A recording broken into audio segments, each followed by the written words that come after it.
Page 88, Raisins and Almonds. On page 88, they're introducing you to the primary chords in D minor.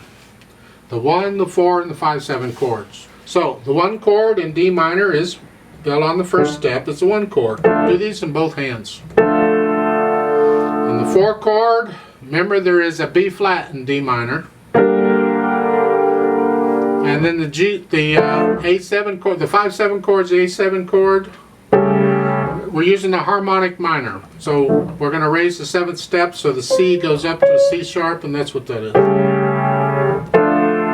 And those are the primary chords. Congratulations, you've met the primary chords. Let's go on to Raisins and Almonds. It's in D minor. This does have B flats in it, so I'm comfortable in saying it's in D minor. It's got C sharps, that's normal, that's the 7th step, and the harmonic minor, that would be it. Rhythm, 3/4 times, got 1/8 notes. Look at the bottom of page 88. You're coming in on beat 2, because there's only 2 beats, so it's 2, 3, 1, 2, 3, 1 and 2 and 3 and 1. 1 and 2 and again, because the left hand is playing quarter notes, you can see how the 2 hands line up. So in that measure where the 8th notes are, the right hand plays with the left hand on the first beat, but then the left hand plays by itself, and then the right hand has the G by itself, and then the A and the F are together, and then the G. So if I keep this steady, I can line up the right hand. That's one way of doing it. I still prefer the counting, the 1 and 2 and 1 and 2 and 3 and 1 and. That's the safest no matter what you do. And you get that rhythm elsewhere too. That's the trickiest part of the rhythm. Otherwise there's a bunch of quarter notes and half notes. Dotted half notes. So fingering wise, you're here and you're going to stay here pretty much until you get second line of page 89. Look at the end, the last measure. They want you to come up to put the 3rd finger on the B flats. You're going to lift up. It's between phrases. You lift up. And then the 3rd line, watch out, it's B flat C sharp. Sounds cool. And the 3rd line, last 2 measures, you got to come back down where you were. Just lift up. It's the end of a phrase. You can do it. And the 4th line, in the 3rd measure, again, lift up. It's between phrases. And then watch this 4th measure. The 4th line, it's a C sharp, B flat. That's cool. I like that sound. Last line. Then in the 2nd measure, you got to lift up. It's between phrases. Just lift up and move. And then you can play the whole thing again, or that part again, an octave higher. The last note in the right hand, the top note's a D. Hopefully you know 2 ledger lines above the treble clef is a C. You need to just memorize that. And this is 1 note above that, so it's a D. That's the right hand. Left hand has these broken chords. You just transfer the weight from finger to finger and roll it. Very, keep it soft. The whole thing is soft. All you're doing is primary chords. To the last 2 measures at the bottom of 89, you watch the fingering. It's a 4 on the F. See what we did on these 4 notes? It's an extended position D minor chord. I just took the D and put it on top. That's the fingering for it. So that's the fingering we use. 4 on the F. Some teachers teach to put a 3rd on that. 4 on the F. That's so. Melody's in the right hand, so you're going to keep the left hand soft. They give you the dynamics. I wish they wouldn't do that. All you need is the MF between the stavs. That applies to the melody wherever it's at. You keep the other part, everything else, lower than that. So the MP, actually you play it soft. I think you can go softer than MP.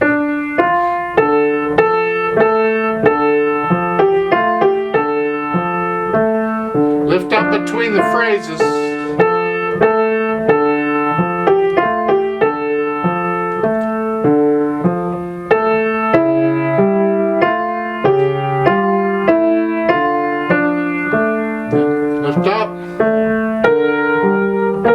here you have a little crescendo. We're going to go up. So here, the last measure of the second line there, you get that crescendo. And you're up to the A, and then you're going to come back down. So here, there. So you kind of crescendoing to the A, but it don't crescendo very much. It's just a little, you feel it more than anything else. And then you come back down. And then in the fourth line down, you got another crescendo. This time we're crescendoing to the D in the last measure. That's where we're headed. So. Last line, you come back down soft and stay soft. You get softer. And the left hand, the last two measures, try and make each note a little softer. And then there's a fermata at the end where you hang on. I'm going to add one extra beat to it, but you hang on to that little extra. And that's the piece. It's beautiful. So that's the dynamics. Now the phrasing again in the right hand. The left hand is legato throughout. There's no silence in the left hand. Just keep it rolled, the broken chords going.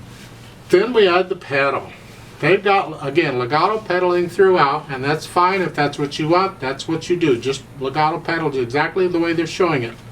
You simply change the pedal right after you play the notes, because the pedal lags behind the notes. It's overlapping pedal.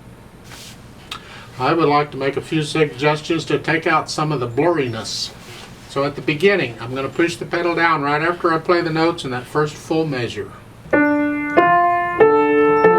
Change the pedal at the measure.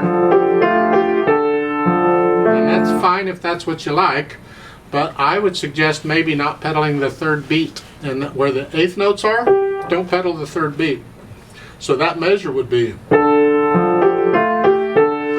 That's all. Just take out a little of the blurriness. And then at the end of the line, lift the pedal with the right hand at the end of the phrase. So we get some silence in the right hand for the next phrase. So that first line would be this way.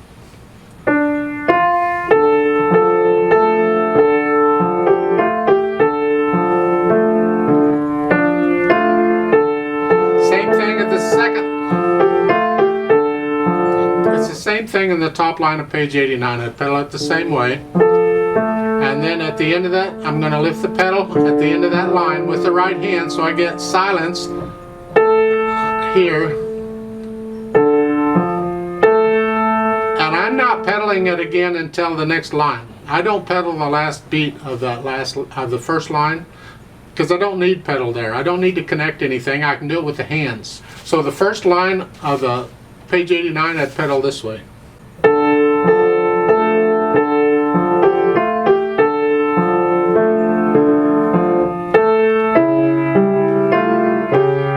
I would not pedal the second measure of the second line,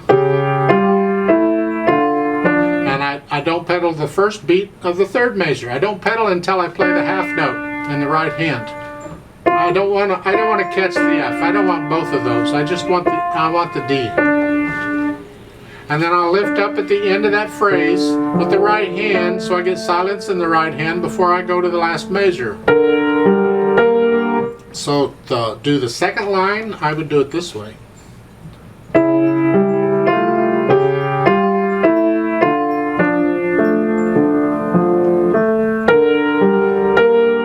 And in the third line, I would not pedal the first measure. You can pedal those, and I lift up at the end of the phrase. And I don't pedal the last measure of the third line. And I don't pedal the first beat in the fourth line. We've already had this before. Then lift up at the phrase. And I don't pedal the next to the last measure of the fourth line. I don't pedal that. The last line, lift up at the end of the phrase. And I don't pedal the C sharp. Measure with the C sharp and B flat, I don't pedal that measure. And then at the end, the pedal and the hands will come up at the same time. So the last line I would pedal this way.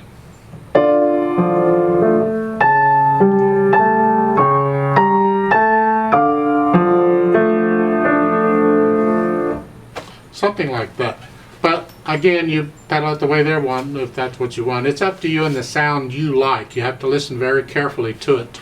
Now it says moderately. You'll have to decide what that is. I don't know what moderately is to you. It's if you were going to sing it, sing it.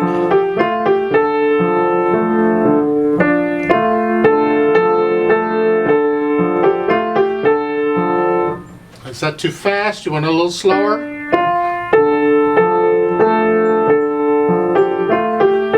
It's up to you on how fast moderately is. It's a range and whatever.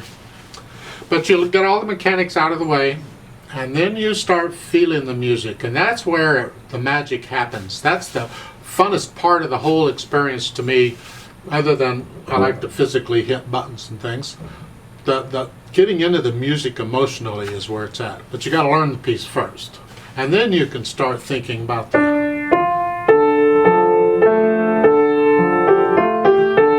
And remember the natural accent, the first beat of each measure. 1, 2, 3, 1, 2, 3, 1, 2, 3, 1, 2. You feel that natural accent. Don't make it happen, just feel it, and it'll be okay. Let's go through this really, really slowly together to check the notes and the rhythms. I'm not going to do the dynamics. I'm going to do the notes and the rhythms, and I'm going to pedal it the way I've suggested the pedaling, so you can pedal it the way they're suggesting if you want, of course. That's up to you. It's got 2 beats pickup, so I'm going to give us 4 counts. That's a full 3 counts for the 3/4 time, plus 1 beat because we come in on beat 2. So go ahead and put your hands in D position, D minor position. Foot's on the pedal. 1, 2, 3, go.